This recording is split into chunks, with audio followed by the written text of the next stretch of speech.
What's going on, everybody? In today's video we're going to finish up all of our brackets and support rods and everything and get the splitter mounted and basically ready to go.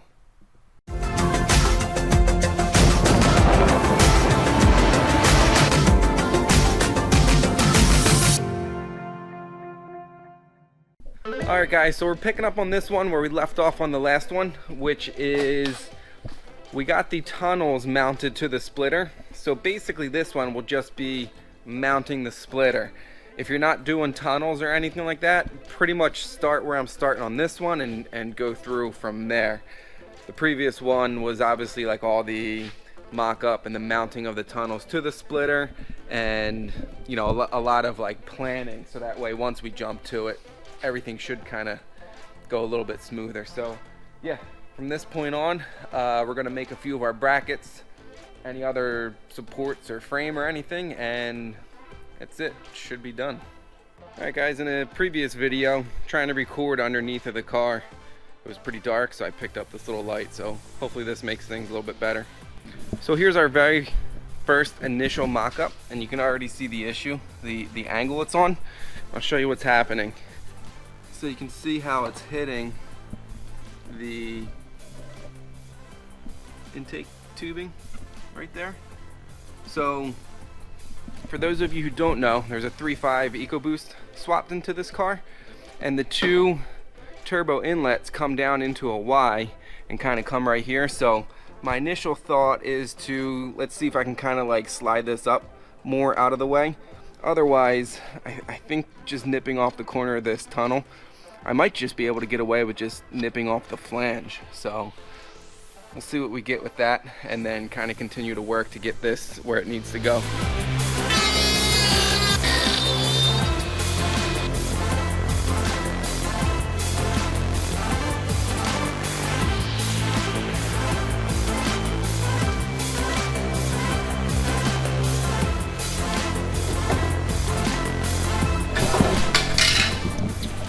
Alright, I'll show you what we got. We're hitting the radiator ducting. We're hitting kind of right at the tip of my finger. It's kind of just the sheet metal, so I might just be able to kind of like bend it up a little bit. So, but the good bit is, if we see our level, I don't know how good that's going to come across. We're pretty much dead level when we're just touching that, and we have clearance now over on the intake tube. Look at this, I just found this out. It balances itself. It rests on the outer curve tunnels on both sides and just sits there magically.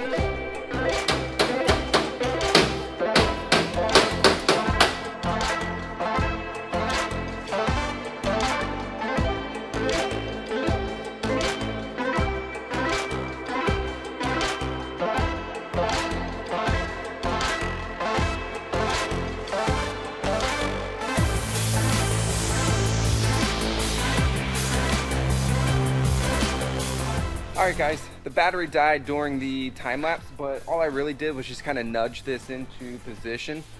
So I'll show you what we got. So we put the wheels on, so that way we know we're centered this way on both sides. And then we ended up using our this tool again to kind of figure out our, you know, as long as this is level and straight down, we're at our 12 inches.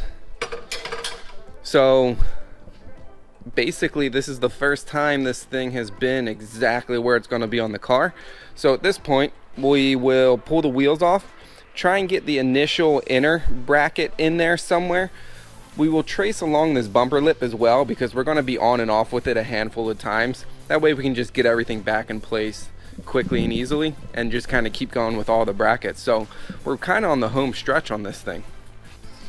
Alright guys, so what I'm going to do initially is use this nutsert right here and run it down to a bracket that I'm going to put across the two tunnels right here.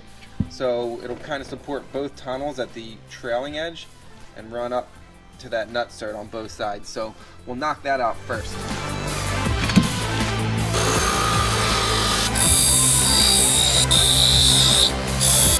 Alright everybody, here's where we're at right now.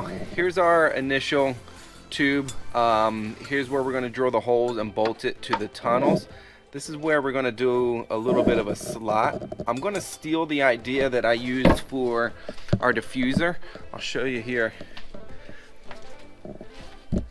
Basically just ended up slotting the tube and using a quick pin, because what I want to do, ooh, this thing's bright. What I want to do on the splitter is get away from having to use any tools to put it on and off in case I have to go to the dyno, or, you know, I better knock on wood when I say this one, get towed off track on a flatbed or something. A flathead screwdriver will take my bumper off, and then all the quick pins by hand, so that way they can just tug the car up, and, you know, it just makes it a little bit easier. So alright, so getting back to it, yeah, so you can see what we're going to do there. We're going to weld a bracket off of the bottom here and hook into one of these two bolts, and that will support this whole outer corner right here.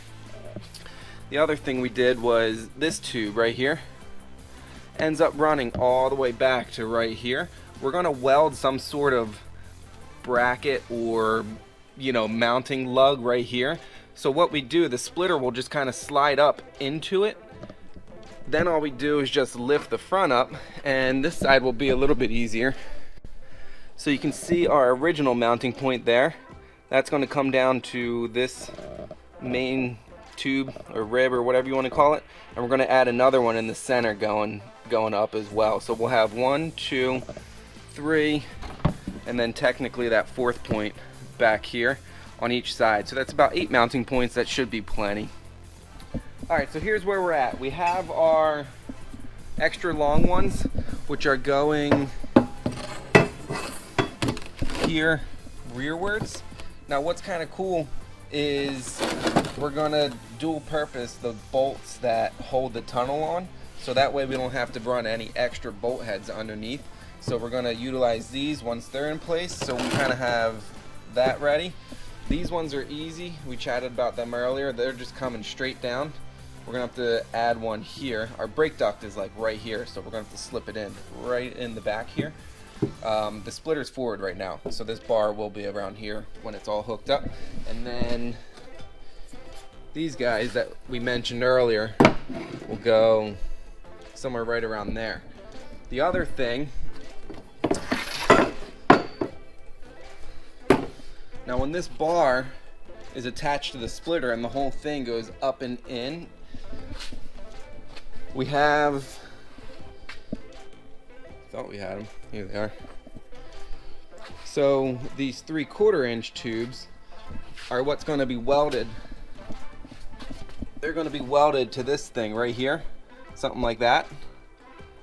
So that way, when this 1 inch tube slips up and in, it pretty much just slips right on it, and that's it. So this tube will be what keeps the splitter from going rearward, while these ones hold a bunch of the weight downward, while those ones kind of do double duty by holding that corner and not allowing the splitter any lateral movement. So what we're going to do now is kind of pull this back out from under the car, notch the splitter, kind of start attaching everything loosely, and get these welded on, and then kind of make our final adjustments, run our front ones, and I think that's it. So yeah, let's time lapse through all those steps. We got a monsoon going on outside right now.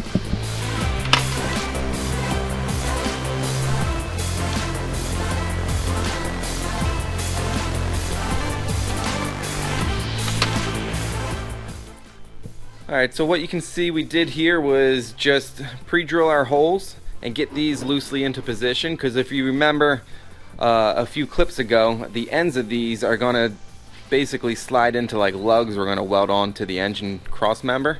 So now we're going to put this back up onto the car, re-get it centered to line these up, and then probably weld the rear lugs in while we're there.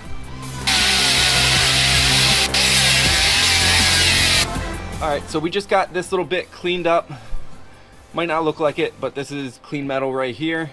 And our little mounting lug which is going to slide into here. Once this is part of the splitter, it'll just kind of slide up and on. It's a little bit hard to get into position now, but once everything's welded up and solid and finalized, it'll be pretty good.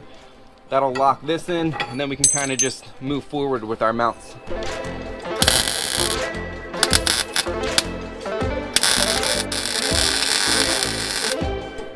I went ahead and got these brackets kind of moved along, which are going to go right here. We're going to use those quick pins and a brace that goes from here up to a nut cert hanging out right behind this canister. So what we're going to do here is, I got them marked out. We're just going to cut our slots real quick.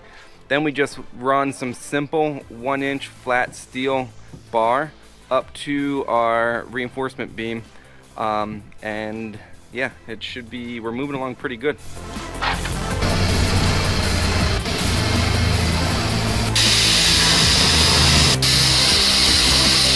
Since I didn't have the hardware in the way, this one definitely turned out a little bit cleaner. This is only tack welded, holding that in place. So now we can drill our hole, and then the bracket will be welded to our reinforcement beam, drop straight down through the hole, and then we put our quick pin in. Alright, so we have our slots cut. I probably should have mentioned this in an earlier video or earlier in this one, but the height of my tire with two 2x6s on top of it is about 13.5 inches tall. And if you watch our previous videos, you remember these marks we made. So on ground height, it's 27 inches. We're at 37.5. So we essentially gotta assume that, not really assume, but we know that ground with the car in the air level is at 10.5 inches. Ironically enough, my tires are about 10.5 inches. There's my 3 inches of ground clearance, which is 1.5 inches each. So basically this splitter is 13.5 inches off the ground. There we go. So we're set up. The bars are tacked into place. So at this point, the splitter is exactly where it's gonna go. We have to run our two front ones. We have to run our side one from that nut cert down to here, and then that's it. All the brackets are done. Then we got to do the proper hardware, but when everything's off, we'll finish welding these ones right here. We'll finish welding the lugs in the back, and then we'll paint everything and then reassemble it with all the proper hardware. All right, so one thing I want to kind of address before I finalize any of our brackets, you can see this little slight height discrepancy between the two halves. This is where one of our splitter biscuits is going to come in. These things are meant to be pretty much sacrificial scuff plates that go on the bottom of the splitter. So we'll install one here that will kind of make these level, because I don't know if it's very, very minute, but it will change this ever slightly when we pull the two to be level with each other. Alright, so to install our splitter biscuits is pretty easy. Just figure out where you want it to go underneath. We already marked ours. We're going to go right between the two pieces.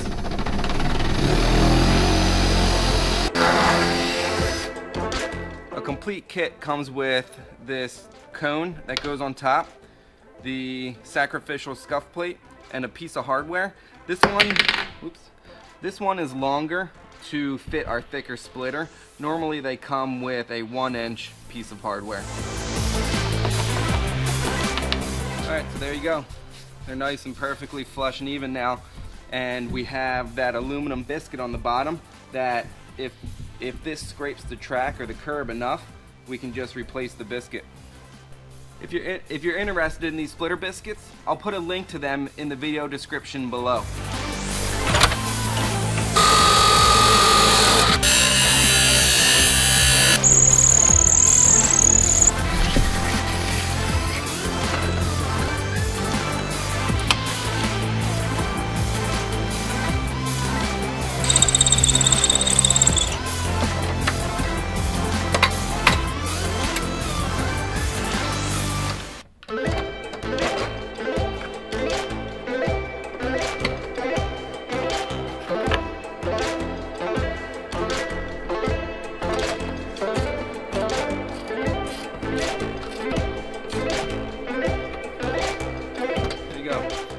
bracket's done.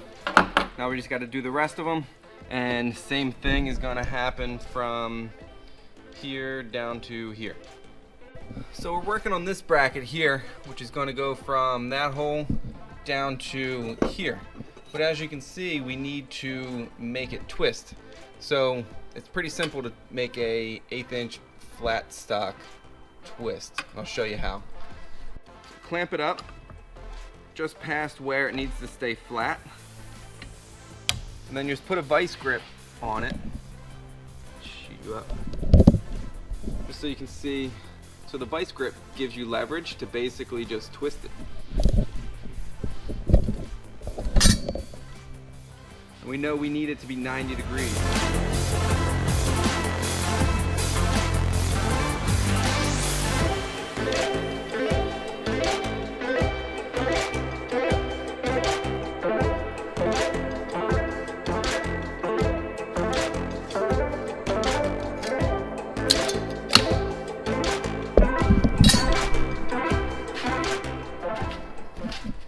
Alright, so now you can see that that will line up in that hole, and as it comes down, our twist is good enough to get into this slot right here.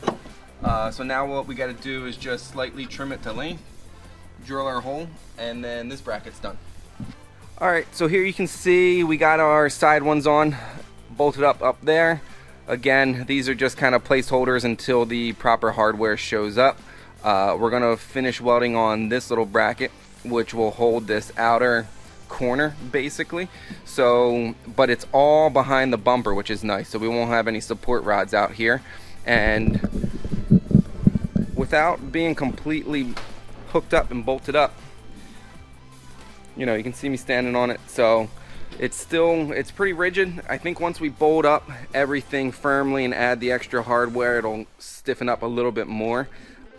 Alright, so what we're picking up today, our hardware showed up for the splitter. We'll go over that real quick because there's some unique hardware options out there that are advantageous if you want to kind of make a cleaner install. So we'll go over that, and then probably not going to record it because it's just literally undoing all the 1/4-20 temporary bolts and swapping everything out with, you can see all these, and these are the ones we're going to go over real quick. So one of the unique hardware options we like to use, these things are called barrel post or post binders. So you can see how they're a very smooth, barely rounded head on both ends. So that way we kind of pre-installed one right here. So you can see, rather than having like a nut and bolt poke through, anything that's going to be in the airflow on both sides, you can use one of these, which is real nice because the underside, you can see, is just a little tiny round head as well. So yeah, so these are really nice to use. Alright, so yeah, so what we're going to do is just kind of unbolt the frame, finish welding the frame off of the carbon, paint that, swap all the hardware. We're kind of in the finishing touches stages of the splitter, and yeah, from there then it's kind of fine fitting the bumper, some little odds and ends, and then basically the wing and the new splitter, or you know, the new Aero kit, its first iteration anyway. We got some upgrades planned down the road already, is ready to go for this weekend. So first race is coming up in a couple days, so gotta get this thing ready.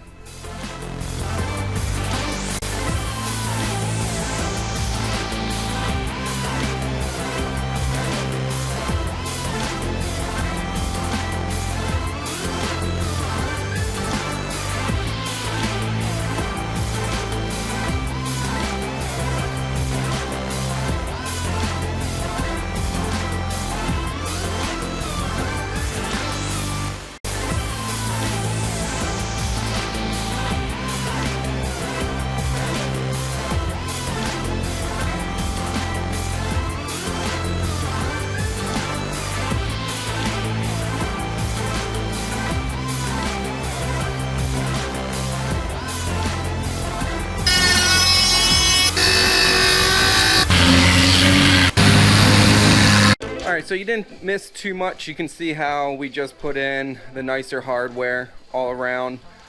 We got these brackets in. We trimmed up the edge a little bit. What we're probably going to do is trim the bumper right here and connect these two, because you can kind of see there is some movement between the two. But once we bolted everything up, it got a lot more firmer than it was, so that's nice. We do have a long span, so the closest mount to the leading edge is way back here, but that's kind of why we made this as thick and as strong as we did. I think we can get away without doing bumper supports, or splitter rods, people call them, whatever. So, you know, we'll see. We're pretty much ready to do our first full test sliding this thing onto the car. Alright, so on the bottom side you can see we're pretty much done. Again, the nicer hardware around. We put washers anywhere, like right here, this one washer holds both of them.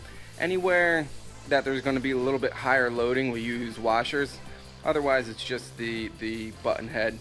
Last thing we need to do is add the strake. We mocked it up on this side already.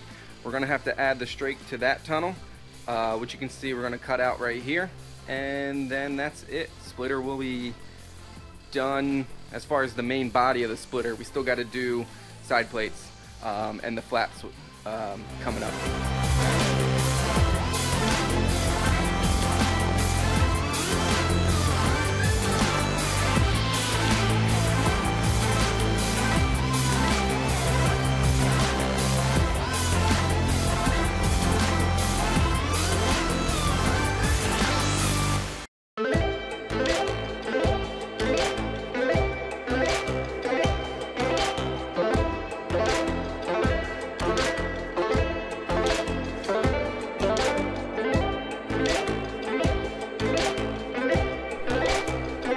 Alright, so I didn't record it because a few of the holes just had to be like ran through and real last minute fine tweaks. But you can finally see basically the finished product with these quick pins. So that way I don't need a ratchet or a wrench or a zippy gun or anything. I can basically just pop these off, slide them out. You got 1, 2, 3, same on the other side. And once I slide it off, it drops down, and then you just slide it out from under the car. Alright, so I'm going to do a walk test.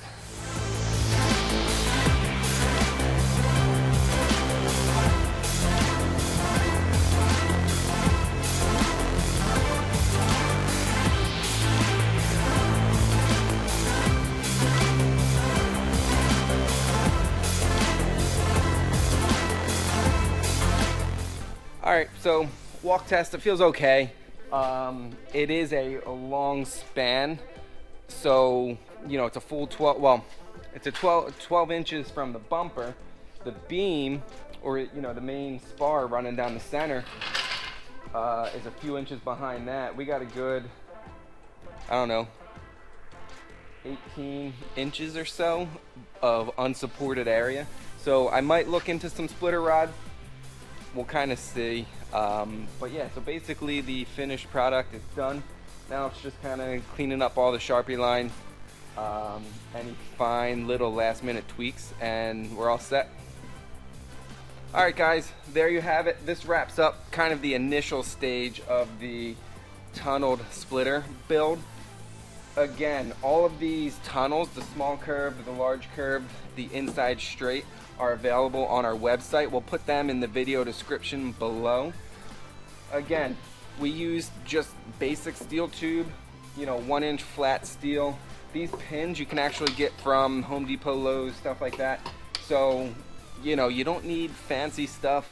You know, you don't need any fancy tools or equipment, just a little bit of like thought and ingenuity, and you can make a splitter like this fit your car. So we can do any size and shape as well. So yeah, I hope you enjoyed this one. As always, thanks for hanging out with me, and I'll see you guys in the next one.